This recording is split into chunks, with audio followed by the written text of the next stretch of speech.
Le premier livre de Samuel, chapitre 11. Nachash, l'Ammonite, vint assiéger Jabès en Galaad. Tous les habitants de Jabès dirent à Nachash, « Traite alliance avec nous, et nous te servirons. » Mais Nachash, l'Ammonite, leur répondit, « Je traiterai avec vous à la condition que je vous crève à tous l'œil droit, et que j'imprime ainsi un opprobre sur tout Israël. » Les anciens de Jabès lui dirent, « Accorde-nous une trêve de 7 jours, afin que nous envoyions des messagers dans tout le territoire d'Israël, et s'il n'y a personne qui nous secourt, nous nous rendrons à toi. » Les messagers arrivèrent à Gibéa de Saül, et dirent ces choses aux oreilles du peuple. Et tout le peuple éleva la voix et pleura. Et voici, Saül revenait des champs derrière ses bœufs, et il dit, « Qu'a donc le peuple pour pleurer ?» On lui raconta ce qu'avaient dit ceux de Jabès. Dès que Saül eut entendu ces choses, il fut saisi par l'Esprit de Dieu, et sa colère s'enflamma fortement.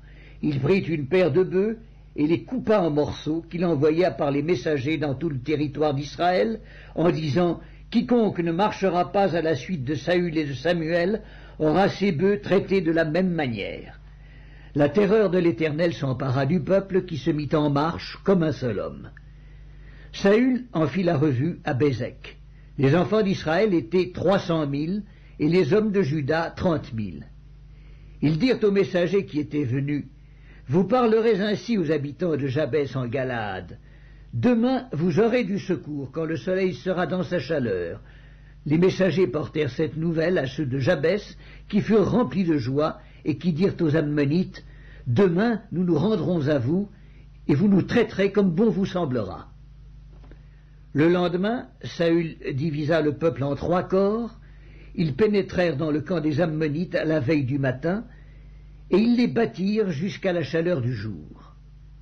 Ceux qui échappèrent furent dispersés, et il n'en resta pas 2 ensemble. Le peuple dit à Samuel, « Qui est-ce qui disait, Saül régnera-t-il sur nous?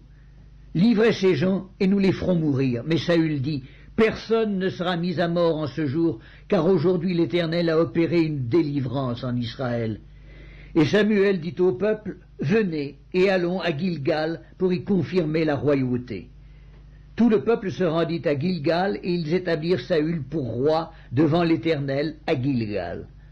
Là, ils offrirent des sacrifices d'action de grâce devant l'Éternel. Et là, Saül et tous les hommes d'Israël se livrèrent à de grandes réjouissances.